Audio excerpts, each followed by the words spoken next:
Ẹgbọ́n nǹkan tí Ṣèyí Mákindé sọ. Ọ̀yọ́ school abduction came hours after my 2027 presidential declaration. Ẹ̀yin ò Ṣèyí Mákindé ló sọ bẹ́ẹ̀. Who dey behind the kidnap of school children and teachers for Orire community for Ogbomoso, Oyo State after 56 days for kidnappers' hand? I declare to run for the presidency of Nigeria at 4 o'clock, and by 9 a.m. the following morning, the children were abducted. Ṣé statement yẹn yẹ lẹ́nu ẹni tó jẹ́ chief security officer of a state? Ńgbà tí àwọn akin ọmọléeṣẹ́ ológun wà nínú igbó, wọ́n ní gómìnà bọ̀rọ̀ campaign lọ Bauchi.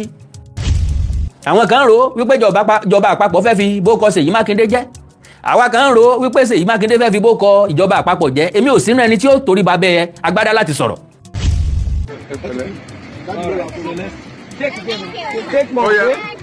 All right.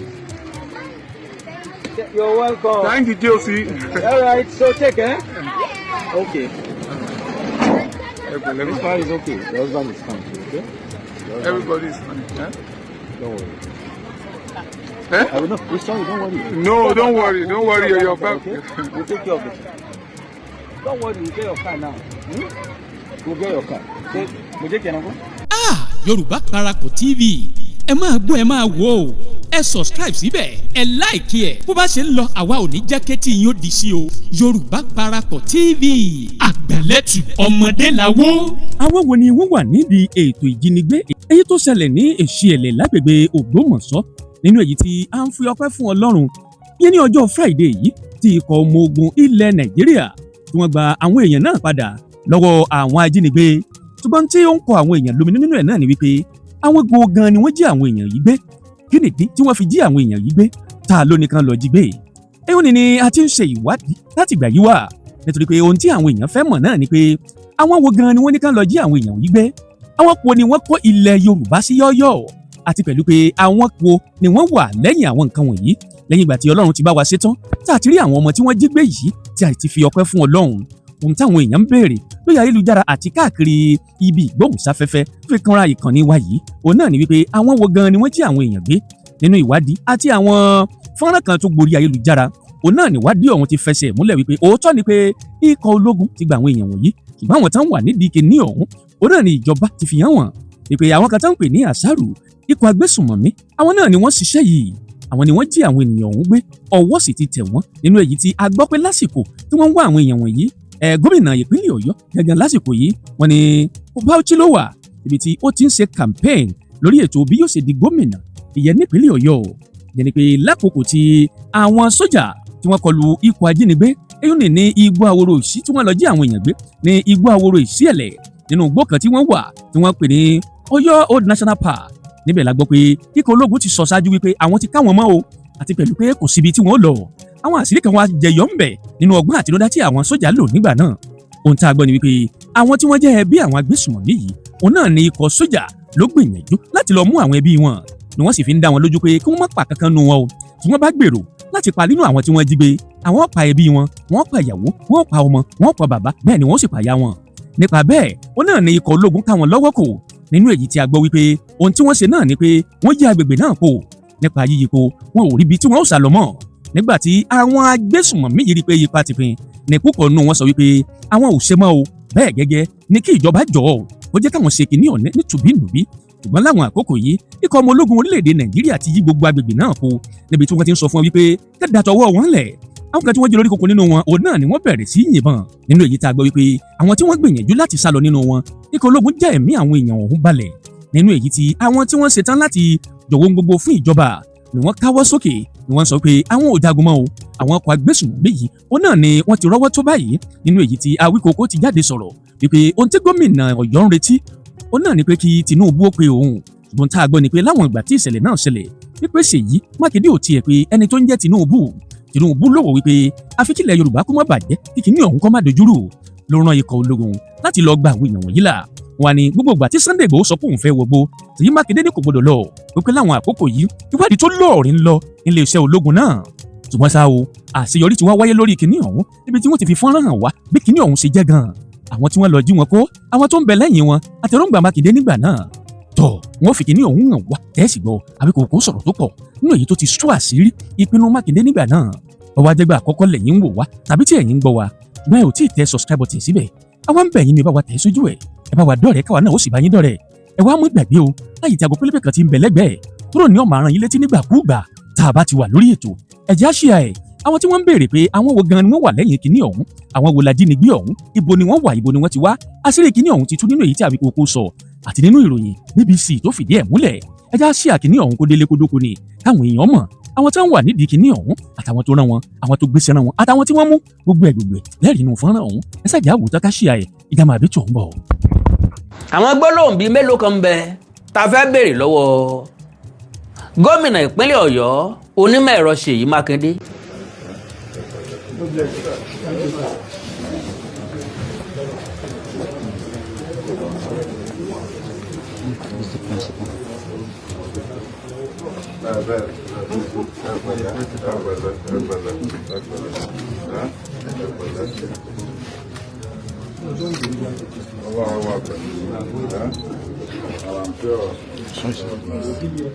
I'm the governor's personal photographer. Sorry.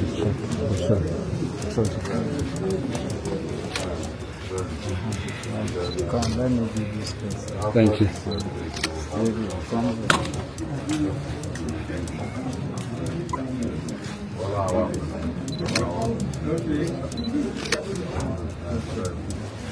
Who dey behind the kidnap of school children and teachers for Orire community for Ogbomoso, Oyo State? After 56 days for kidnappers' hand, pupils and teachers of Orire community for Oyo State regain their freedom. This latest announcement totori people as army say dem rescue a total of 44 victims. Nigerian President Bola Tinubu say dem no pay any ransom or do any agreement with the terrorists for the release of the victims. But who dey behind the abduction? President Tinubu say na the Ansaru terrorists dey behind the attack wey lead to the kidnap of the school children and their teachers for Oyo State. Who be the Ansaru terrorist group? For November 2013, the US designated Nigerian Boko Haram and Ansaru militant group as foreign terrorist organizations. Later, the UK labeled Ansaru as terrorist group with link to Al-Qaeda. Ansaru na one of the offshoots of the Boko Haram. Authorities say the rescue victims dey hospital, then they receive treatment.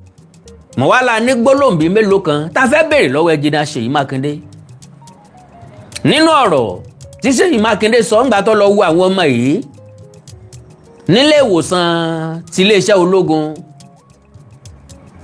èmi ò mọ̀ pé Ṣèyí Mákindé ó sọ wípé ọ̀rọ̀ tó délẹ̀ yìí kì í sí ọ̀rọ̀ ká máa di ẹ̀bi lé ẹnìkan lórí ńlágbájá ló jẹ̀bi tàmẹ̀dùn ló jẹ̀bi làkàṣègbè ló jẹ̀bi pé ọ̀rọ̀ ká fọwọ́sowọ́pọ̀ la wà yìí ọ̀rọ̀ ń bẹ tá a máa sọ tí gómìnà Ṣèyí Mákindé sọ sẹ́yìn níbi tó ti ń tì í sí Bọ́lá Ahmed Tinubu àtijọba àpapọ̀ páwọn ni wọ́n orchestrate ìjínigbé tó ṣẹlẹ̀ nípínlẹ̀ Ọ̀yọ́ àbí kí nìyẹn túmọ̀ sí pé kò tí ì tó wákàtí 24 tó ń declare pé òun fẹ́ díje fúnpò ààrẹ náà nìjínigbé ọ̀hún ṣẹlẹ̀ nìyẹn túmọ̀ sí wípé láti disrupt intention òun ambition òun ńlọ́jẹ́ kí ìjínigbé ó wáyé bóyá wọ́n mọ̀ bóyá ìjọba àpapọ̀ ló jí ọmọ gbé àwa náà rò sí Ṣèyí Mákindé náà pé kọ́ mọ̀ jẹ́ pé òun náà lọ́fẹ́ fi ṣòṣèlú láti ìbàjọba àpapọ̀ ló kọjẹ́ gbogbo síbi tá a ronú lọ ẹni tó bá fẹ́ parọ́ ló kù àtàwa àtẹ̀yìn àjọrò sọ̀tún àjọrò sósì pé pọ́n ń ṣàkókò ìdí ọjọ́ gàté kọjọ́ gàté eégún àtiró wọlé èèyàn àtiró yan jáde ẹ bá jẹ́ ntọ́jọ́ lọ́gbọ́n yọ mọ̀ wípé eégún àtiró tó wọlé òun ó ṣeéṣe kó dòun lè èèyàn àtiró tó jáde yìí àti pé bá bá já lẹ́nu sà tọkànra mọ́ tí ń fà ìkùrà tí ń dẹ́ bí èèyàn bá jẹ́ tó ní làákàyè tó lọ́pọlọ pípé tó ní ọgbọ́n ó yẹ kó mọ̀ wípé bájà yìí ọ̀bá lé nǹkan débẹ̀ ó kẹ́ fi nǹkan bẹ̀ báwa ò bá sọ̀jọ̀gbọ́n òye yé mi páàkì ń sòmùgọ̀ Ọlọ́run kẹwa ó fún wa lóore ọ̀fẹ́ bíntín bí ò tiẹ̀ pọ̀ ìyẹn túmọ̀ sí pé ntọ́ bá mú mi tí ń bá ronú gbọ̀nà ibì kan lọ àwọn ọ̀jọ̀gbọ́n kan náà ó tún ronú gbàbẹ̀ lọ wọn ò ní fìrònú ọ̀hún sọ́wọ́ èmi àgọ̀ nìkan sẹ́yìn mo ti ń béèrè pé question ń bẹ láti béèrè lọ́wọ́ Ṣèyí Mákindé kí ló dé tó ní confident pa máa rá àwọn ọmọ yẹn gbà láyọ̀ àtàláfíà. ẹ farabalẹ̀ bí ìyàwó tó fowó ọbẹ̀ dájọ́. Number 1, ìpínlẹ̀ Bauchi ní Ṣèyí Mákindé wà ńgbà tí wọ́n rescue àwọn ọmọ yìí. Kí wá ní Ṣèyí Mákindé sọ tẹ́lẹ̀tẹ́lẹ̀ tá a fi la ní béèrè láti béèrè lọ́wọ́ rẹ̀. ńgbà tí àwọn akin ọmọ iléeṣẹ́ ológun wà nínú igbó, wọ́n ní gómìnà bọ̀rọ̀ campaign lọ Bauchi. ìyá ń ronú ọmọ ń roka. òkú ọ̀pápọ̀ mọ́yàwó, òkú retẹ́ ìyàwó gba ṣọ́ọ̀ṣì lọ. ntọ́ba kọ́lá wọlé ọ̀bá kọ̀rọ̀ dé. àrùn tí ń ṣe Lẹ́ńbájẹ́ ọ̀sọ́mọ rẹ̀, Lẹ́ńbájẹ́ ń sunkún owó, ọmọ ń sunkún ọkọ kóńkó jábélé. ẹ̀rílé ayé bí ẹlẹ́kùn ti ń sunkún láláyọ̀ ti ń yọ̀. Okay. Well, ẹjá gbọ́rọ̀ lẹ́nu gómìnà Ṣèyí Mákindé o. Okay, mò ń bọ̀ náà. ẹjá kọ́kọ́ gbọ́rọ̀ lẹ́nu ẹ̀ ń bí.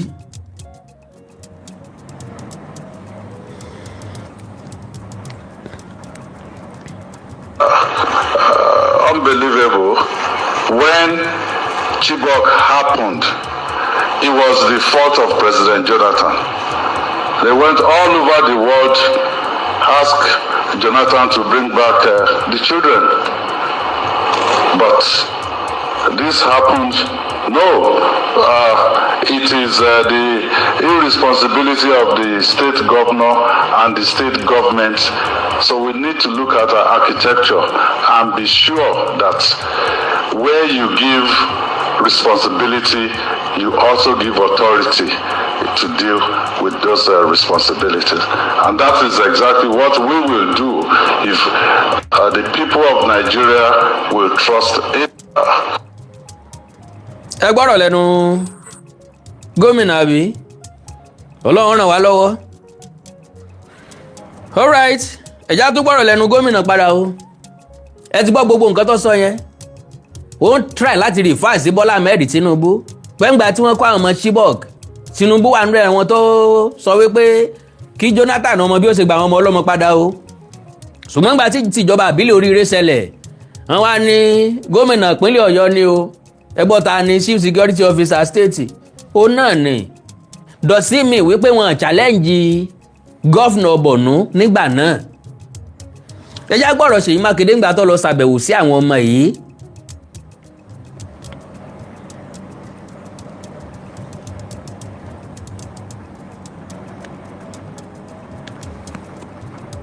The 39 of them, also 5 of the 7 teachers. So we give glory to God and we say thank you to our troops, the officers and men. We lost some officers and part of our troops as well. So all the families that have lost loved ones in this whole process, we want to assure them that their loved ones will not have died in vain. So I'm extremely happy. You've just gone in there to interact with the children and their teachers. What did you take out? What's their state of mind? How are they feeling? We've not seen them, so you tell us what's their status at this particular. First, I can see that they were happy to be out of captivity, just like any of us. When your freedom is taken away, it's a different set of mind. But they are glad to be back. Some of them are still very frail. They have to do quite a bit of medical intervention, post-traumatic issues, to be addressed. But we have the team ready to do that. How soon are they going to be reunited with their families? With the plan right now, we'll watch them over the next 48 hours. So by Monday, we think an assessment will be done, and maybe there will be a formal transfer from the military to the state, and then we can manage the process from that point forward. But also today, we are putting logistics together to at least bring the family members to come and see them. There's a small girl in there that basically she has been asking, where's my mom? Where's my mom? So at least we want the mom to be able to come and then see her. Is there another thing you think we need to know that you want to tell us, sir? The what? Your final message, Governor. Well, my final message is that, look, it's our country. All countries around the world, they do have challenges. So when we're challenged, it's not usually the best time for us to sow seeds of division. It's the best time for us to come together, and confront our challenges. So that's really what, at this moment, I want to say to the people. In the course of the week, I will officially brief Oyo State people and the nation at large on what exactly has transpired. Okay. Ṣèyí Mákindé máa sọ nǹkan tó transpired fún wa. Now, bẹ́ẹ̀ bá gbàgbé, ọ̀rẹ́ wa, good morning daddy, Peter Obi, ńgbà tó wọ́n bọ̀rọ̀ jẹ́, ó ní could you believe pé Ṣèyí Mákindé ò tí ì receive call látọ̀dọ̀ President Bola Ahmed Tinubu lórí àwọn ọmọ tí wọ́n jí kó láhoro ìṣẹ̀lẹ̀. Bẹ́ẹ̀ bá gbàgbé, èmi Àkàndọ̀rà Ìkòǹkò wá báyìí. Mo ní ìjẹ́jẹ́ mọ̀ wípé officially Ṣèyí Mákindé ó sọ fún Bola Ahmed Tinubu pé wọ́n jí ọmọ kó. Ṣèyí Mákindé dúró pé ó yẹ káàrí ó ti gbọ́. Bá ààrẹ bá wá gbọ́ ó yẹ káàrí ó lè kí òun pé òun kó ọ̀rọ̀ ọmọ. Meanwhile, bí ìṣẹ̀lẹ̀ bá ṣẹlẹ̀ bẹ́ẹ̀ níjọba ìbílẹ̀, Yorùbá ní bíṣọ̀bù yóò dégbò Olúgànbí là ké sí. Bí nǹkan bá ṣẹlẹ̀ bẹ́ẹ̀, ọ̀rọ̀ tó bá jọmọ ilé lọ bá lé la fi sùn. Gómìnà ní alága ìjọba ìbílẹ̀ ó pè, my governor, ó rújú o, ó rúgbó o, nǹkan ṣẹlẹ̀ o, báyìí ló ṣe rí o, báyìí ló ṣe jẹ́ o. Ṣèyí Mákindé ò lè dìmẹ̀ fit láti dá nọ́mbà President Bola Ahmed Tinubu. Ààrẹ òfojó tí ẹ gbé kà, ààrẹ wo wípé nínú 36 governor ìkan péré ló jẹ́, ṣùgbọ́n ọmọ 39 olùkọ́ méje, èèyàn ńlá èèyàn tó pọ̀ ni wọ́n, because nínú àwọn ọmọ 39 ẹ lè sọ fún mi pé kò sí mílíọ̀nìà láàrin wọn, kò sẹ́ni tó lè bá mi proof ẹ̀, torí pọ̀ kò sẹ́ni tó mórí olóyè nígbà èwe. Ńgbà táwa náà wà ń kékeré, àwọn àgbà kan mọ̀ kàn wá ń kó òrórí ẹ̀ kẹlẹ̀ sí, wọ́n mọ̀ gbá wá ń di orí díẹ̀ kẹ̀dẹ̀rẹ̀, wọn ò ní mọ̀ wípé orí òkìkí orí ọlá làwọn ń gbá ńgbà kékeré òun. Àwọn ọmọ ẹ̀ ò ní lan tí wọ́n là kọjá òun kí wọ́n mọ̀ wá jẹ́ èèyàn lọ́la, èèyàn ńlá pọ̀ láàrin wọn ló jẹ́ kí wọ́n rí ṣòro. Nbí tí ọba ti sógo ni ò sógun, nbí tógo bá ti wà ogun bẹ́ẹ̀ àtògun wọn jọ ń fẹ̀gbẹ́kẹ̀gbẹ́ rìn. Bórí bá sì ti tóbi tó ní ṣe fó lórí. Ìyẹn ò dá mi lójú dáadáa wípé àwọn ọmọ yìí olóríire pọ̀ láàrin wọn, àwọn òbí wọn ó sì jèrè wọn. Lórí ọ̀rọ̀ tí Ọmọyẹlé Sowore, I don't know what to call that guy. Ńgbà tó jáde tó sọ fún wa wípé wọ́n ti gbé àwọn ọmọ yẹn kúrò nínú igbó bẹ̀, wọ́n ti fi helicopter gbé wọn lọ sí Kaduna. Ṣé Sowore gangan ni ká pè ní distractor ni àbí ta ni? Mo wí ngbà náà mo ní ń gbàgbọ́ bó lè rí bẹ́ẹ̀. Bó bá wá rí bẹ́ẹ̀ kùdìẹ̀kùdìẹ̀ rẹ̀ ń bẹ lọ́wọ́ ìjọba, pé kọ̀ọ̀ká gbọ́dọ̀ rí bẹ́ẹ̀. Ọmọyẹlé Sowore kò jẹ́ ká lè identify òun. And if you ask me very well, I will tell you that Ọmọyẹlé Sowore is doing wonderfully well on one part. n tó fi bà ìrìn àjò rẹ̀ jẹ́ tí ó jẹ́ kí majority wo lè ní interest nínú ẹ̀ ò ní pé politics tó náà ń ṣe. Lóòótọ́ tó bá fẹ́ bá wọn túnlẹ̀ yìí ṣe ìwọ náà darapọ̀ mọ́ṣèlú, kò wá di dandan ká darapọ̀ mọ́ṣèlú ká tó bá wọn túnlẹ̀ yìí ṣe. So tí ó bá ti work in favour Sowore ńlá fi ń rí tó fi ń against wọn, àná tí ó bá ti like kò like ń tọ̀ nìyẹn, tó bá ti fẹ́ tako yẹn ó máa tako ẹni yẹn blatantly. No, àwọn ò kì í ṣerú àtakò bẹ́ẹ̀ yẹn, tiwa ni pé èèyàn ṣe nǹkan tí ó dáa ká sọ, ẹnìyẹn wá ṣe ń tọ́ dáa ká sọ. Kì í ṣe pé èèyàn mọ nǹkan téèyàn ń ṣe, kì í ṣe àtẹnujẹ náà ń pè yẹn. Healthy criticism wọ́n ń pè é. O criticize èèyàn gbà tí ó ṣe ń tí ó dáa, but nígbà tó wá ṣe ń tọ́ dáa ó wá lè sọ yẹn mọ́ ìwà tí ò dáa nìyẹn. That means you are also bad. Má sọ pé èèyàn kan ò dáa mọ́ ìwọ gangan ò dáa. Àwọn ọmọ yáwọ́ ta ìṣẹ́ẹ̀lẹ̀ ahoro wọ́n ti gbòmìnira, wọ́n wà nílé ìwòsàn ti iléeṣẹ́ ológun, wọ́n ń fara nísinmi, wọ́n gbà tọ́jú lọ́wọ́. Gómìnà Ṣèyí Mákindé ní àwọn ó wò wọ́n fódìdí wákàtí 48. Lẹ́yìn ìgbà náà àwọn ó sọ pé kí iléeṣẹ́ ológun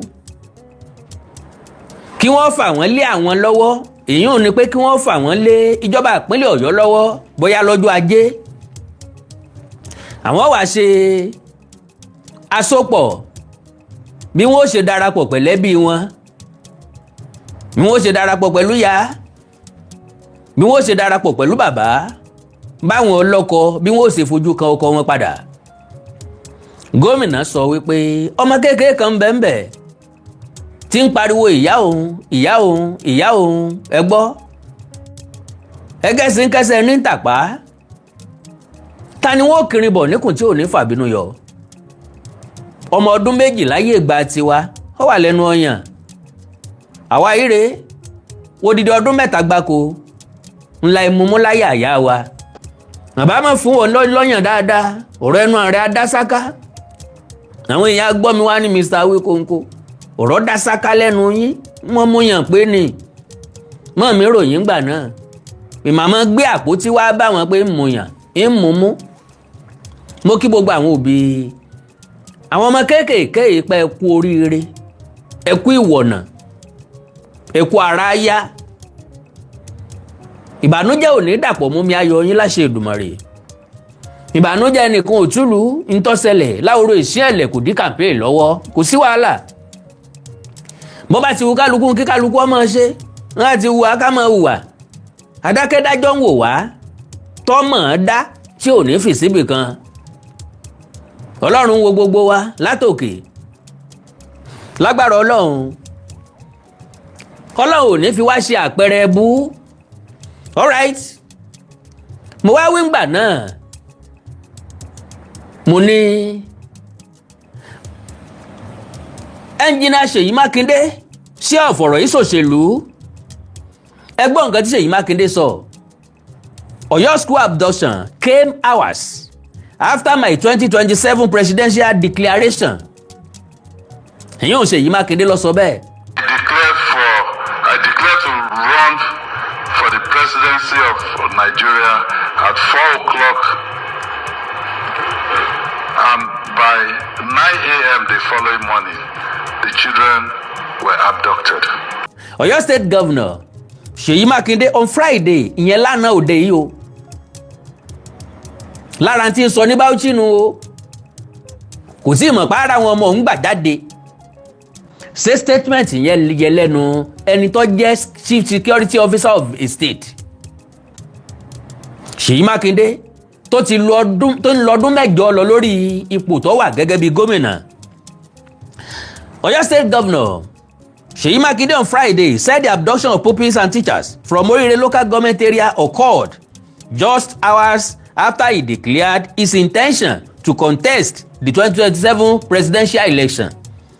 Makinde made this remark while addressing a meeting with Bauchi State Governor Bala Muhammad and leaders of the Allied People's Movement in Bauchi, ẹgbẹ́ òṣèlú wọn APM nù.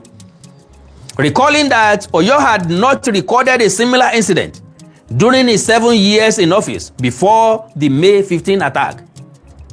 N tí Ṣèyí Mákindé ń gbìyànjú àti sọ ǹgbé láti ẹjọ́ tó ń ti wà lórí àlééfà o irú ìṣẹ̀lẹ̀ bẹ́ẹ̀ ò ṣẹlẹ̀ rí kí ló wá dé tó jẹ́ pé ó ń kéde interest òun bó ń fẹ́ dupò ààrẹ ní wàhálà wa wọlé wẹ́rẹ́ wọ́n fẹ́ fi kíní implicate orin ẹ̀wòlé ayé báyìí agbọ́nsẹ́ òyìnsẹ́ sójú olóko déédéé wú lásán ni àwọn kan rò wípé ìjọba àpapọ̀ fẹ́ fi bókọ Ṣèyí Mákindé jẹ́ àwa kan rò wípé Ṣèyí Mákindé fẹ́ fi bókọ ìjọba àpapọ̀ jẹ́ èmi ò sínú ẹni tí ó torí ba bẹ́ẹ̀ agbádá láti sọ̀rọ̀ tàbí tí wọ́n sọ̀rọ̀ tí wọ́n pè ń wí bẹ́ẹ̀ mọ́ èrò ọkàn wa ni gẹ́gẹ́ bí èèyàn ẹlẹ́ran ara ìwọ náà ó rò bẹ́ẹ̀.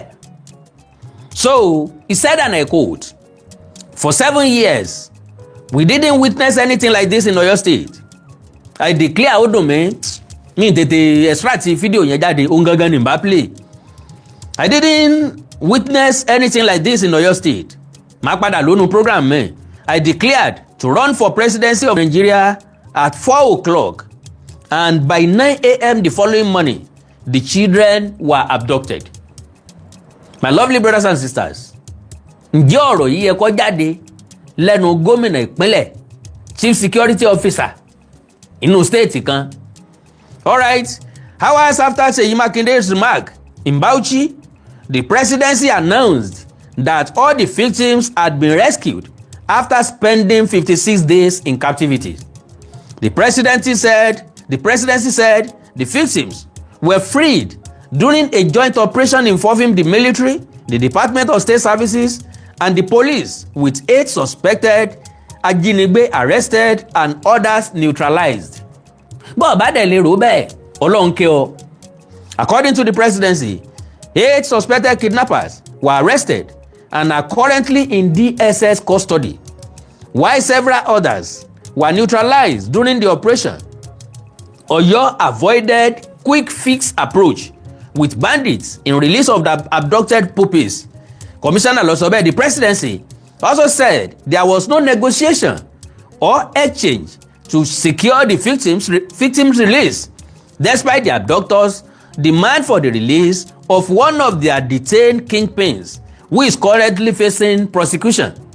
Following the rescue, Makinde expressed relief and thanked the president, the military, the police, the DSS, and other security agencies for securing the victims' freedom. Kí ni ó ń gbìyànjú àti sọ? Ó ń ṣe mí ó ń gbà mí, á ṣe dúpẹ́ lọ́wọ́ ẹni tí ń ṣe ni tí ń gbani. Ìwọ náà ló ní ọ̀sẹ̀lẹ̀ rí. Ìgbà tó sọ pé o fẹ́ jẹ pírẹ́sídẹ̀ǹtì ńlọ́wáyé. Èké wá lédè tó tún wá ń kí wọn pé wọ́n kú iṣẹ́ takuntakun. Okay o. The governor described the rescue as a big relief. Ntọ́sọnù pé at least ara ọ̀yà gágá díẹ̀ ẹrù ó kúrò lórí òun díẹ̀ for the families of the victims and the people of Oyo State. No, for you as a governor, the chief security officer of a state. Torí díẹ̀ ń tàlàbá nú apẹ́ ẹ̀dùn kékeré ń tọ́dọ̀ wá. Ìwọ náà la máa pè, wọ́n la máa pariwo, lọ́wọ́ la máa ké sí lójò lẹ́rùn. Gómìnà kínní ti ń pẹ́ ju ẹ bá wa yọ̀ǹda àwọn ọmọ yìí, a ti ń pariwo tẹ́lẹ̀tẹ́lẹ̀ náà. Tinubu also commended the security agencies for rescuing the victims without collateral damage and directed emergency agencies to work with Oyo State government to provide medical care and other support for the rescue pupils and teachers. Gẹ́gẹ́ bí ààrẹ rẹ̀ gẹ́gẹ́ bí àgbàlagbà. Àwọn nǹkan kan bẹ tá a gbọ́dọ̀ gbàgbé ẹni gbàgbọ́ tíjà rẹ̀ ẹja ṣe tiwa fọ́lọ́hun. Ẹ̀yin tọ́rọ̀ kàn, ẹ̀yin tẹ́ wà nígbọnú tọ́jú ẹ kọ́kọ́ handle àwọn ọmọ yìí. Ẹ bá wa tọ́jú wọn, ẹ fún wọn therapy. Àwọn èèyàn kan ti sọ pé those children need therapy. Nǹkan wọ́n need ju therapy lọ o. They need more than therapy. Wọ́n need ìtọ́jú tó péye. Ẹ sì bá wa fún ọ ní ìtọ́ dáa tí wọ́n ó lè táwọn ọmọ ó fi máa rántí lọ́jọ́ ọ̀la. Okay, now ẹ̀já gbọ́rọ̀ Makinde o. Governor Ṣèyí Makinde of Oyo State has described the release of abducted persons in the state as a big relief, saying the state government and the families had waited 57 days for their freedom. In a telephone interview with iléeṣẹ́ tẹlifíṣàn kan Lónìí, Makinde thanks service commanders, the Nigeria Police, the Department of the State Services, the military and the Federal High Command for their roles in rescuing the release, in securing the release.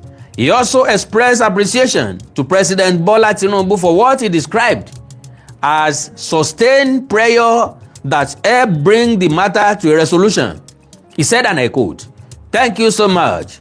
It is such a big relief for all of us and for those waiting for this past 57 days. I think it's a big relief for all of us, and we use the opportunity to say thank you to our service commanders, the Nigeria Police, the DSS, the military, and the High Command, and of course the President for pushing really hard to have this thing done." Makinde said he was overjoyed by the development, but noted that he would speak further once he had gathered his thoughts. Makinde also thanked the media for keeping the momentum in keeping all stakeholders on their toes until the victims were released. Àwa náà kíra wa pa kú oríire tàwọn ọmọ wa tó padà now. Ẹmọ kàn dá wọn padà fóbi wọn lásán, eléyìí ni ó dùn wá táwo tún padà wá sọ̀rọ̀ lé lórí. Makinde formally declared his intention to contest the 2027 presidential election on May 14 at a joint rally of the People's Democratic Party and the Allied People Movement in Ibadan, where he announced his ambition. He absolutely emerged as the presidential candidate of the Allied People's Movement at the party's primary later that month, after running as its consensus candidate. It's big reliefs. Okay? Ọ̀rọ̀ mbẹ́mbẹ́ o. Now, bóyá kí n kọ́kọ́ play ọ̀rọ̀ Ṣèyí Mákindé. Ká tó wá treat ọ̀rọ̀ Peter Obi tó ní, can you imagine presidency ò tí ì pé Ṣèyí Mákindé. Yorùbá ní bókè ọ̀bá lọ bá mọ̀ọ́mọ̀ mọ̀ fún rẹ̀ rí bókè. Èèyàn méjì ò kì í jẹ̀bi kíkí. Bọ́ bá ní lágbájá ò kí mi tàbí tàbẹ̀dù ò kí mi, wọ́n á ní kí ló dé tí wọ́n náà kọ́kọ́ kí. Bí ó bá kọ́kọ́ kí ọ, tí wọ́n bá kọ́kọ́ kí kò sí ní tó burú ń bẹ̀. Káró sọ mọ́dí, káró dì má sọ kídi ọmọ ti gbófo. Ṣèfínì wọn ìjìjà kíkí. Now, ẹ máa gbọ́ o, after the Oríire rescue, is Ṣèyí Mákindé still waiting for the presidential phone call? Ṣèyí Ọládẹ̀jọ ọlọ́kọ́, Lagos APC chieftain. Ọ̀rọ̀ kì í bẹ̀ ló jẹ́ kí n mú wá. Kò sọ̀rọ̀ tí mo mú wá tí ò ní túmọ̀. The successful rescue of the Oríire abductees is a moment of relief for every well-meaning Nigerian. We rejoice with the parents, families, and the peoples of Oyo State whose prayer have finally been answered. We salute the gallant officers and men of our security agents whose courage, professionalism, and painstaking intelligence-led operations made the rescue possible. But beyond the celebration lies a political question that Governor Ṣèyí Mákindé owes Nigerians to answer. Ìbéèrè tí mo wá béèrè lọ Ṣèyí Mákindé rèé.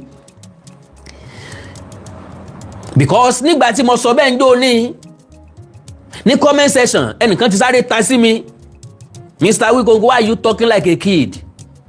Tí federal government ò bá wà aware, ta ló ń control àwọn ọlọ́pàá, ta ló ń control sọ́jà? That means president wà aware nìyẹn. Mo ní president wà aware. Ó yàtọ̀ sí wípé wọ́n inform presidency formally.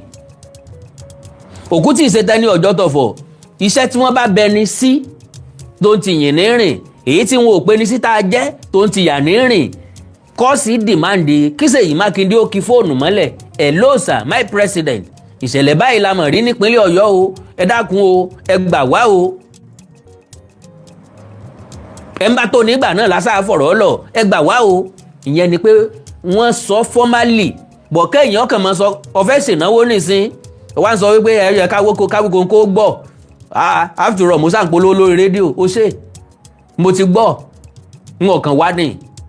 kọ́ sí demand kó pè mí ẹ ló wá wí kóńkó mo fẹ́ celebrate báyìí báyìí o mo fẹ́ ṣe nǹkan báyìí báyìí o lọ́jọ́ báyìí báyìí o yóò wù mí kọ́ wà ń bẹ́ o ṣèfínì o invite mi nu bí n kò tiẹ̀ rí invitation mo máa gbé invitation ẹ̀ dàmà onínáwó ló pè mí o ẹ pè síta òun ló pè mí ló invite mi n ò yọjú náà wá o. It was an unfortunate attempt to reduce governance to symbolism. Today, the Orire victims are back home, not because of a presidential phone call, but because President Tinubu did what presidents are elected to do, to take action, to put in effort. Kì í ṣe láti make phone call tí unnecessary. I surface phone call. No, we don't expect that from our president. We need action, and it has shown just like that. Not because of a presidential phone call, but because President Tinubu did what presidents are elected to do. Deploy the full weight of the Nigerian state against criminals until justice prevailed. The president understood that victims in captivities needed action, not headlines. But Seyi Makinde needed headlines. Yóò boníròyìn sọ̀rọ̀, àwa mọ̀ wípé inú igbó Odòyọ National Park ni wọ́n wà. A máa rá àwọn ọmọ yẹn gbà padà. Sẹ́yìn òbí believe wa, a máa gba àwọn ọmọ yẹn padà. Ó ń dì wọ́n mú, ó ń rọ̀gì wọn, ń ṣe gbáyín ṣàwo. At the end of the day, kí ló ti di ọ̀gì ẹ̀ jáde? Ọlọ́run ràn yín lọ́wọ́. While political actors obsessed over who called womb, wọn Peter Obi nu táǹpẹ́ nìkan, kí ni impact Peter Obi? Kí ni influence ẹ̀ lórí àrùn àwọn ọmọ tọ́jáde yìí? Gbogbo nǹkan politics ní lọ́dọ̀ Peter Obi. Ìdínú tí ò fi lè so lórí, tí ò fi lè lead wa Nàìjíríà. While political actors obsessed over who called womb, security agencies were painstakingly gathering intelligence, tracking criminal networks, coordinating operations, and risking their lives to bring innocent Nigerians home safely. That is leadership. The irony is difficult to ignore. Those who are busy counting missed calls, àwọn alákọ̀rí, wọ́n count iye missed call, contributed little to the actual rescue, while those who said less accomplished more. Yes, of course. Kí ni Peter Obi ṣe tó ràn wá lọ́wọ́ tó jẹ́ káwọn ọmọ èèyàn wálé láyọ̀ àtàlàáfíà? Nothing. Could you believe that Seyi Makinde has not received phone calls from the presidency? Kí ni olóhùn tẹ̀rín bí ohun egbére hùn? The irony is difficult to ignore. Okay, this episode once again exposes a disturbing tendency among some opposition politicians to politicize virtually every national challenge. Every tragedy becomes an opportunity for cheap political points. Every security challenge becomes an avenue to manufacture controversy against the federal government. It is not needed. And that is not a symbol of a true leadership. So, but beyond the celebration lies a political question that Governor Seyi Makinde owes Nigerians to answer. Is he still waiting for President Bola Ahmed Tinubu's phone call? When I said it the other time, àwọn èèyàn accuse mi bí ẹni pé mi mọ nǹkan tí mò ń ṣe. Kò sábà sí nǹkan tákàndá ọ̀rọ̀ Awíkóńkó sọ tí mi ò ní reason and purpose tí mo fi sọ, tàbí tó jẹ́ pé mi nìkan ni màá wá ronú in that direction.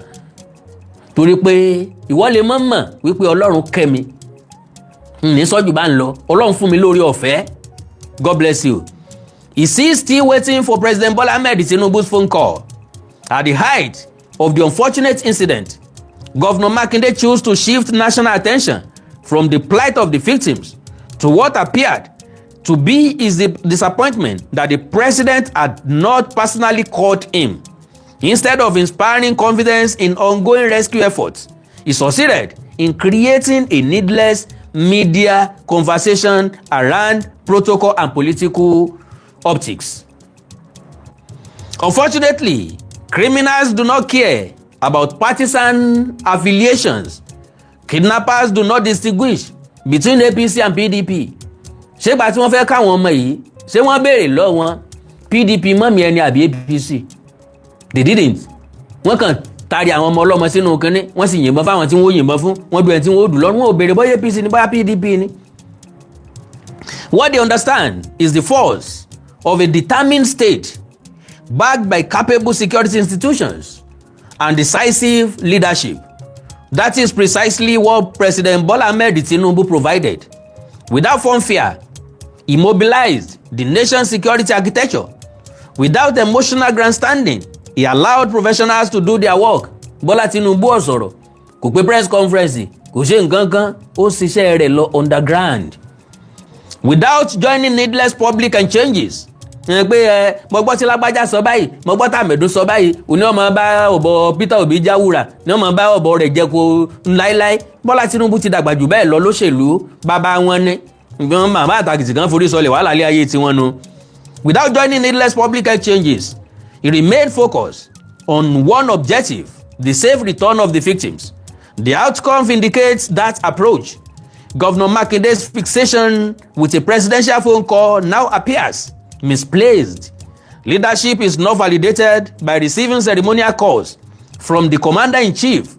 Leadership is demonstrated through effective collaboration with federal security agencies and reassuring anxious citizens while sensitive operations are ongoing. One would have expected that, following the successful rescue, Governor Makinde will publicly commend the president, the armed forces, the police, the Department of State Services, and every security agencies involved in the operation. Such statesmanship would have elevated public discourse above partisan politics. Instead, Nigerians are left wondering whether the politics of perceived neglect was merely a convenient distraction. The Orire episode offers an important lesson to public office holders. In moments of national emergency, there are no APC victims or PDP victims. There are only Nigerians whose life deserve protection. There are no APC security agencies or PDP security agencies. There is only one Nigeria security architecture, working daily to keep our nation safe. President Tinubu has repeatedly demonstrated that security is too serious to be subordinated to partisan calculations. His administration has consistently supported every state government irrespective of political affiliation because constitutional responsibility knows no particular color. The successful rescue at Orire is therefore not a victory for one political party over another. It is a victory for responsible leadership over political theatrics. It is a victory for quiet efficiency over media sensationalism. It is a victory for substance over symbolism. Perhaps Governor Makinde now appreciates that the phone call Nigerians were truly waiting for was never from Aso Rock to Agodi government house. It was the life-changing phone call informing anxious parents that their children had finally regained their freedom. That call eventually came. It mattered infinitely more than any political conversation. As this dust settles, one thing is abundantly clear. History will remember who rescued the victims, not who complained about receiving or missing a phone call. In the end, results will always silence rhetorics. Gómìnà Ṣèyí Makinde, are you still waiting for that phone call from Aṣíwájú Bọ́lá Ahmed Tinubu? Keep waiting. Hello, sir. Hello, Abigogo. Yes, sir. Ẹ kú ètò, sir. Yes, sir. Analysis yín top notch all the time. Thank you, sir. Tẹ́tírí Ṣèyí yẹn nǹkan tí mo study ẹ̀ ni pé ego ó ní ó ń play politics pẹ̀lú life àwọn èèyàn. Ẹ máa rí ego. Ìgbà tó dẹ̀sẹ̀ bẹ̀rẹ̀ sí ní contest nígbà yẹn tẹ́ bá wo picture yẹn nígbà yẹn tẹ́ wojú ẹ̀ sí now. Ẹ̀yin á máa bèrè lọ́wọ́ rẹ̀ pé say this same guy. Ó look innocent nígbà yẹn. Gbọ́n gidi. Yeah, èmi náà mọ̀ nígbà tó contest lábẹ́ òṣèlú ẹgbẹ́ òṣèlú SDP. Exactly. Ó look innocent. So wọ́n bèrè lọ́wọ́ ara mi pé irú politics wo ló ń pè ní Nàìjíríà yìí. Kò yé mi. Life àwọn èèyàn wà involved. Mi ò rí nǹkan tó tèkẹ́ láti put aside gbogbo differences tó bá wà láàrin wa àti probably Tinubu ṣé bó support Tinubu bó support ambition Tinubu bẹ́ẹ̀ni ní 2023 all of a sudden nǹkan kan dey change. torí pé wọn náà lambition. ó wá ń ṣe yamayama bẹ́ẹ̀ kò mọ̀ pé posterity máa sọ̀rọ̀. kò mọ̀. nǹkan whatever tó ń bá ṣe ń sìn posterity will say whatever maybe for good or maybe for bad. mo kàn ní kí n sẹ́nu sí program yìí. God bless you sir. God bless you sir. bẹ́ẹ̀ ni sir. ó dàárọ̀ sir. all right sir. yes sir. akandọ́ra gbogbo ẹni kan pàtàkì tẹ́ fẹ́ kájọ sọ ẹjá sọ lórí WhatsApp +2349048519362 +2349048519362. èdè àti àṣà ilẹ̀ káàrọ̀ òjìrè bí ò ní dàrú orílẹ̀-èdè ilẹ̀ káàrọ̀ òjìrè ò ní bàjẹ́ ìlú ẹnì kọ̀ọ̀kan wa yóò tòrò mẹ́nimẹ́ni n tí wọ́n pè ní ètò ààbò ẹ má jẹ́ àfisọ́wọ́ ìjọba nìkan o mo nípa láti kó ẹ̀yin náà nípa láti kó ojúlala kan fi sọ́rí ààbò ara ẹni làbò òlu mo lẹ́ẹ̀kan sí mo kí àwọn ọmọ yìí kú oríire wọ́n kú àjàbọ́ ajátọ̀ lọ́lé ẹkùn tó bọ̀ tá a bá ti ń kájá kú oríire káwọn kẹ́kùn náà kú oríire mo sì kí àwọn òbí wọn pé wọ́n kú àmójúbà mo wá ń dúró de gọ́fìmẹ̀ntì ní tí wọ́n fẹ́ ṣe pẹ̀lú àwọn tó ń yẹ. Yorùbá Parapọ̀ TV ẹ máa gbọ́ ẹ máa wò ó ẹ subscribe síbẹ̀ ẹ like ẹ bó bá ṣe ń lọ àwa ò ní jẹ́ kétí yín ó di sí o Yorùbá Parapọ̀ TV àgbàlẹ́tù ọmọdé làwọ̀.